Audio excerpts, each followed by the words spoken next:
Daghan kay tag mga kahadlok sa atong kinabuhi, pero 99% nining maong mga kahadlok nakasintro gyud sa atong lawas. Gilingya imong tupad ingna unsa roy imong gikahadlukan. Nay uban mahadlok ng manaog sa hagdanan nga way gunitanan, kay tiwasono nagtuhod. Kurog na to the max basta kakitag hagdanan. Nay uban hadlok ug wa na ikapalit og maintenance. Ang uban hadlok sa ilang buhok nga giuban na o kaha nangataktak na. Ang uban hadlok sa ilang naong nga nangunot na. Daghan kitag kahadlok pero nakasentro sa lawas. Muna aron mawagtang ang dakong porsyon sa atong kahadlok ni sulti si Kristo og usa ka kamatuoran, ingon siya, ayaw mo kahadlok anang makapatay sa inyong lawas. Kay doon na may niya di ay nato nga importante pas lawas ug unsa man na husga. Hapit na rabang kalag-kalag. Una makahinomdom lang gitag kalag basta mamatay na ang lawas. Muna karon do na ta dinhi gi-offer hala pamisas kalag ana dihang mga box sa loyo ay madugay maapil magyud mo diha. Kita maapil taan ng pamisahan. Pwede na mo nga tos opisina hala pamisa mo sa mga kalag. Nganong magpamisa man tas mga kalag kay mituo ta nga buhi ang kalag kanunay. Buhi ba? Parang na din niya. Mupamisa mo kay nag-birthday ang lawas. Mupamisa kay nag-anniversary. Buhi. Atong gipamisahan. Yang anong gapamisa mo tagkalag? Kay mituo ta nga ang kalag sa tao kanunayng buhi. Nya kun ang kalag sa tao kanunayng buhi, sa ato pa di ay ang atong kinabuhi wa dinhi sa lawas naas kalag. Nilingay mong tupad. Ingna, di man ka mamatay. Ingna ba? Ingna, dili man ka mamatay. Mubiya rakas imong lawas. Pero, doon na sa ikamatayon, naghihisgutas Kristo, ingos Kristo, kahadloki ang Ginoo. Kay mo patay siya sa imong kalag o sa imong lawas. Ang Ginoo di ay mo'y makapatay sa lawas o sa kalag kung kamatayon may atong hisgutan. O asa man patya sa Ginoo ang kalag, adto sa impierno. Kung basahon ninyo sa Book of Revelation, chapter wa ko kahibaw tingali, kay may pagkabugo magyukuan ng Biblia. Murag chapter 20. So ay lagbasa, Revelation chapter 20. Naghisgot dito ikaduhang kamatayon. Ug unsa man ang ikaduhang kamatayon? Kung iiksa kuno ta sa linaw nga kalayo, mao na kuno to ang ikaduhang kamatayon. Ug mao na gihisgotan Kristo, kahadlokin na ninyong kamatayona. Kay wa na nay katapusan, patay na gyud ka diha. Nya dili na kamatayon nga nalimot ka sa imong kinabuhi. Ang kamatayon diay nga tinud-anay kana diay mag-antos tag maayo. Ang pag-antos mao di ay nay kamatayon. Mao bitaw nga kung naay mamatay mo ingon dita, uy makiramay ta sa Tagalog ba. Uy muduyog ta sa ilang kasubo. Kasubo pag-antos. Lingian sa imong tupad. Ingna unsa roy imong kamatayon. Unsay imong kamatayon karon ba? Unsay imong kasubo karon? Ana mo na siya. Muna sa atong unang pagbasa, matod pa ni San Pablo, nganong nahimo mang matarong si Abraham? Kay si Abraham mituo manggod. Why effort? Why effort? Why gibuhat? Nituo ra. Pero tanawa kanang di ka mutuo nga naa kay kalag, kanang di ka mutuo nga kana ganing di ay ka mamatay kay ang tinuod nga kinabuhi naa sa atong kalagwa sa lawas. Tanawa, di ba? Grabe kay kang mo trabaho. Hurot-hurot imong lawas og trabaho. Wa na kay hapit pahuway aron lang gyud ka mabuhi. Di ba? Kabantay man na? Awa mo kay ba? Hangtod mas stress na lang ka, mas stress ka, perti na gid nimong kapuya. Pero ang imong gisalbar ang mamatay. Wa nimo salbara ang dili mamatay. Pero ang atong salbaron, ang kanag yung dili mamatay, kaning atong kalag, usa ra gikinahanglan, tuo lang. Wa nay effort. Mutuo lang ka. Gituhoy ko na ba, nga di na ka mamatay. Oh, wa na. Human na. Di na ka magsigig hago. Ang kaon dya pa der, wa tay kaon. Nga nang wa kay kaon, di man sad ka mamatay. Insa sa dili mamatay nga masakit man ka, lawas ra man ay nasakit. Maluya man ka pa der, lawas ra may naluya. Ang kalagwa man. Ang kaon nya din alam dita mo trabaho. Unsa may imong gituhuan? Kinsa may imong gituhuan, ang sentro sa pagtuo mao ang pulong sa Ginoo. Nya ang pulong sa Ginoo nag-ingon day pag tinapulan. Tubag. Oh, kibaw man day mo. Ang tapulan dili maluwas. Gani ingon San Pablo, ang tapulan ayaw pakana.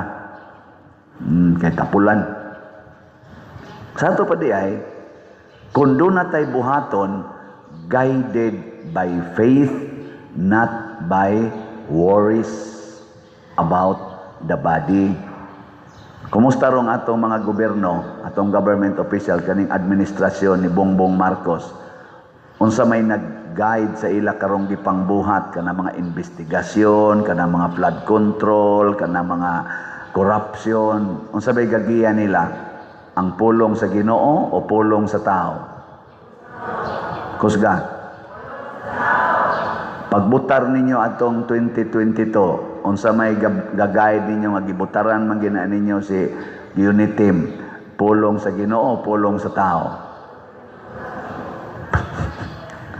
Ako, pulong sa tao, tigali to ako. Katong pagbutar ninyo atong 2025 midterm elections, kinsa may gagayad ninyo ato pagbutar ninyo, pulong sa Ginoo, pulong sa tao?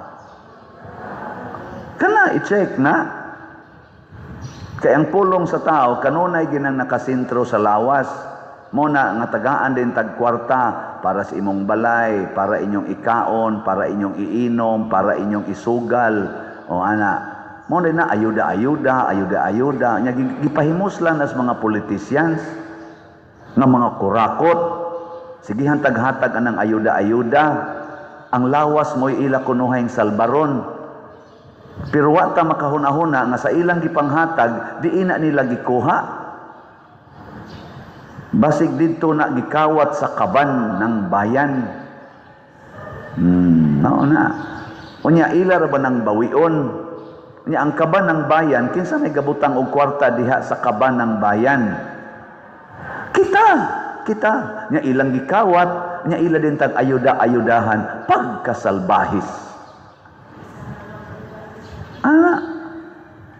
Ang akong image murabag na akay balay, nya na akay storage sa imong kwarta, nya gilipot sa kawatan dito sa loyo, gikawat ang tanan mong kwarta, pag abli nimo sa imong kaban, wa nay kwarta, gahilak na kakay wa nay kwarta, niabot dayon ang kawatan kay muhatag nimong ayuda. Nya ang iyang gihatag nimong ayuda, ang kwartang iyang gikawat dito sa imong kaban. Unya nagsige di ay salamat yung kabuutan gini mo congressman, kabuutan gini mo senador, mayor, kabuutan gini mo gobernador, kabuutan. Salamat kay giluwas yung kunimo, pero siya di mo nagkawat atong imong kwarta nga wa na diha. Asa namang kwarta nato para sa flood control? Asa namang kwarta nato para sa PhilHealth? Asa namang kwarta nato para sa edukasyon? Asa namang kwarta nato para sa atong mga infrastructures? Gikawat. Kinsay nangawat? Gasigig tudtod ay. Galalis na kinsay principal witness. State witness. Di ay. Nya di ra ba kuno himuon, di ra ba kuno na pwede nga ang principal culprit, principal criminal mao say mahimong state witness.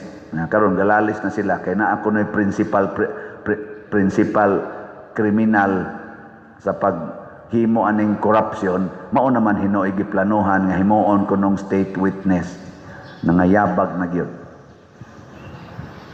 Ngano man kay mga kawatan man, kawatan. Pero niingon diri si Kristo ay kani mo ni peligros mga kawatan, walay tinaguan nga dili mabutyag. Walay tinaguan nga dili mabutyag. Sige, lingay mong tupad, inatago-tago ka. Inatago-tago ka, mabutyag ra na. Kanang inyong gihonghong dito sa ngit-ngit, mabutyag ra na. Kanang inyo kunong gitago dito sa hilom nga ikare nakahibaw, mabutyag ra na. Paglinog lang. Nganong daghan makaing nangalos noong balay diri sa norte. Suruya, gagmay kay mga kabilya gibutang. Dili gyud siya haom sa building standard sa civil engineering. Kasagaras nangalusno dunay corruption nga nahitabo. Gagmay kay mga kabilya ana. Og kanang mga maong kabilya, kanang maong structural o gitinuod pagid na og sorbe, di gyud malusno. Kadungog ganay ko og vlog sa usa ka komentarista or usa to ka reporter. Ilang gi-compare ang nahitabo sa Davao. Ang ato dinhi 6.9 ang magnitude, ila dito 7.6. Ngano man kuno nga ang Cebu ang laki ng pinsala, pero sa Davao liit lang ang pinsala. Kamoy hukom ana. Ngano man? Na. Dunay gitaguan. Di ba? Dunay gitaguan. Ngano man ang atong flood control kuno, dali makaing nangalagpot, nangainas raman. Daghan kayong gi-expose dito, way kabilya. Gimasa ra diha, gipail-pail ang mga bato. Nya, patsingan dig simento, paghapak sa hangin, awa na. Hurot na. Paghapak sa baha, hurot na. Ang uban gani, wapa ka baha, lusno na. Wa may kabilya. Atong karsada. Kana naagi may kabilya unta o kanus amang ka mag-flooring god nga way kabilya, balay gyud nato nga tao ray moyatat, butangan magay nato kabilya ang flooring, di ba? At least naay kabilya nga.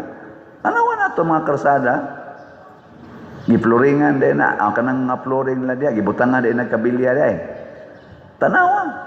Oy, suksukan lang nagkabilya diri sa kilid. Mura kuno hay dagko kay dagko ang kabilya, pero ang tunga-tunga ana, mga animal kay nastanan. Mo na iniglinog, iniglihok sa yuta, buak din karsada. Buak. Pero tanawan ang gibutangan nila kabilya, mubaog ang karsada, di gyud babuak. Kay nga naman, na may ligon. Yang ano mo nabutang kabilya, aron makadaginot kay naay korupsyon. Na siya. Pero dili na siya mahibawan. Mahibawan, ma-expose ra na ang linog mo'y mo fact check ni ana. O ikaduhang mo fact check ang baha. Tong flood control 5,500 pagkatulo ka adlaw abot bitas Karina. Kanas Karina usa nas leader namo dito sa San Vicente nga buutan kayo, katikista na, unya kusog na mo kantas choir, buutan kay na Sister Karina. Mo tungod siyang kabuutan, iyang gi-fact check ang gisultis presidente atong iyang SONA 2024 ba to? 2024. Pag sulti ganiya nga meron tayong 5,500 na flood control na natapos na, meron pang marami pang ginagawa. So 3 days after, bumbahang Karina. So, Lusno tanan oy. Ay hindi pala na overwhelm ang atong flood control. Punan pa yun ni kisa to ni isunod atong karina, doon na pamatay sunod ato. Oh. Gasunod-sunod to sila. Oh, dako na ba sa kayong baha? O ano naman sa ni Mr. President? Ay, nabangga sa barko ang atong flood control. Banggang barko. Galunop dito sa taliwa sa Yuta. Doon na din barkong iso dito. Yung banda. Ambot lang. Tago yun. Tago. Mo to, hiringon. Pag hiring, hapit na mahibawin.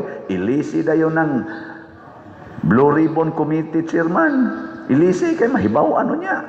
Ilisi sa ng presidente sa Senate. Mahibaw ano niya. Ano na yun?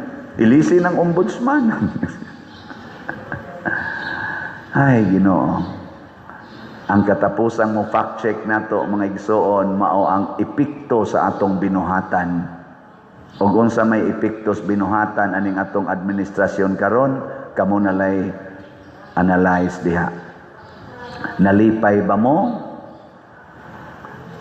Ni asinso ba ang atong nasod?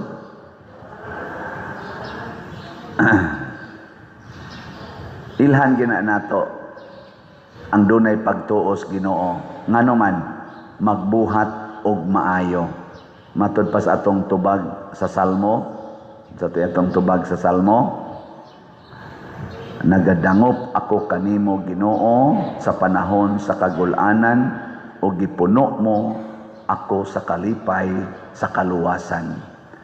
Ang taong matarong dili na maghuna-huna og ginansya sa iyang gibuhat in terms of financial. Ang iyang huna-hunaon kaluwasan niya og sa katawhan. Muna muasinso gyud ang nasod, muasinso gyud ang katilingban basta ang mga leaders mga matinud-anon, mga maayo.